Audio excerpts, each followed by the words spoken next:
ఈ ప్రాబ్లమ్స్ని మనం ఎన్ఎంఎంస్లో చూడబోతున్నాము. చూడండి, ఇక్కడ డిజిట్ ఉంది, ఏ అనే డిజిట్ అని నెంబర్ ఇవ్వలేదు, 5 హోల్ స్క్వేర్.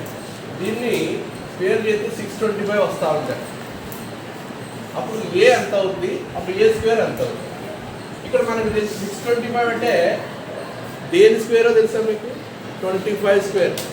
25 625. సో అంటే ఇక్కడ ఎంత ఉన్నట్టు, ఏ అంటే ఎంత ఉన్నట్టు 2 ఉన్నట్టు. ఏ అంటే 2 అయితే ఏ స్క్వేర్ ఎంత అవుతుంది? 4 అంతే కదా. ఏ అంటే 2 అండి, 2 స్క్వేర్ చేయండి 4.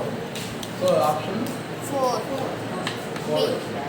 అలాగే 65x అనే డిజిట్స్ హోల్ స్క్వేర్ చేస్తే యూనిట్స్ ప్లేస్లో డిజిట్ 1 అట. అంటే చివరి యూనిట్స్ ప్లేస్లో స్క్వేర్ చేయగా వచ్చిన ఆన్సర్. అంటే ఇక్కడ ఎంత ఉండాలి అంటే యూనిట్స్ ప్లేస్ అంటే ఎక్స్ స్క్వేర్ కదా. యూనిట్స్ ప్లేస్ అంటే ఇక్కడ ఏముంది? ఎక్స్ ఉంది. లెక్కలు చేసాం కదా, 7కి 7 స్క్వేర్ వేసాం. X square is equal to 1 అని వాడు ఇచ్చేసాడు. అంటే 1 చేస్తేనే 1 వస్తుంది, 9 చేసినా 1 వస్తుంది యూనిట్స్ ప్లేస్లో. 9 చేసినా 81 వస్తుంది కదా. అంచేత ఇది అవుతుంది, ఇది అవుతుంది. X is equal to 1 or 9. 1 or 9.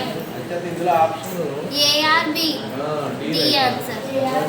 ఈ విధంగా ఆన్సర్ తెలియచ్చు.